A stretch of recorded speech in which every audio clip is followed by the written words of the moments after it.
అందరూ నమస్కారం అండి. కూటమి ప్రభుత్వం ఎన్నికల ముందు ఇచ్చిన సూపర్ 6 హామీలో భాగంగా దీపం 2 పథకం అద్భుతంగా మన గౌరవ ముఖ్యమంత్రి గారు అదేవిధంగా గౌరవ ఉప ముఖ్యమంత్రి గారి ఆలోచనలతోటి దీపావళి నుంచి రాష్ట్ర ప్రజలందరికీ కూడా మొదటి విడతలో భాగంగా ప్రతి ఒక్క లబ్ధిదారులకి దీపం 2 కింద గ్యాస్ ఉచితంగా అందించడానికి ఒక అద్భుతమైన ప్రయత్నం జరిగింది. ఇప్పటి వరకు సుమారు 98 లక్షల మంది వినియోగదారులు దీన్ని ఉపయోగించుకున్నారు.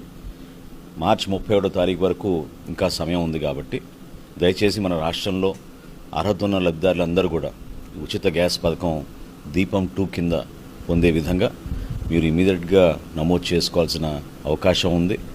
మరి ఏప్రిల్ 1 నుంచి కొత్తగా మళ్ళీ 3 గ్యాస్ సిలిండర్లు ఇవ్వబోతున్నాం కాబట్టి ఆ కార్యక్రమం ప్రారంభం అవ్వకుండా ముందు ఈ కార్యక్రమంలో మొదటి విడతలో భాగంగా ఉన్న ఒక ఉచిత గ్యాస్ సిలిండర్ని ముందుగా మీరు మార్చి 31వ తారీఖు లోపు తీసుకోవాల్సిన అవసరం ఖచ్చితంగా ప్రతి ఒక్కరికి ఉందని ఈ సందర్భంగా గుర్తు చేస్తూ దయచేసి ఇమీడియట్గా మీరు నమోదు చేసుకుని మార్చి 31వ తారీఖు కల్లా మీరు గ్యాస్ బుకింగ్ చేసుకోమని మరొక్కసారి రాష్ట్ర ప్రభుత్వం తరఫున పౌర సరఫరాల శాఖ నుంచి మీ అందరికీ కూడా విన్నవించుకుంటున్నాం.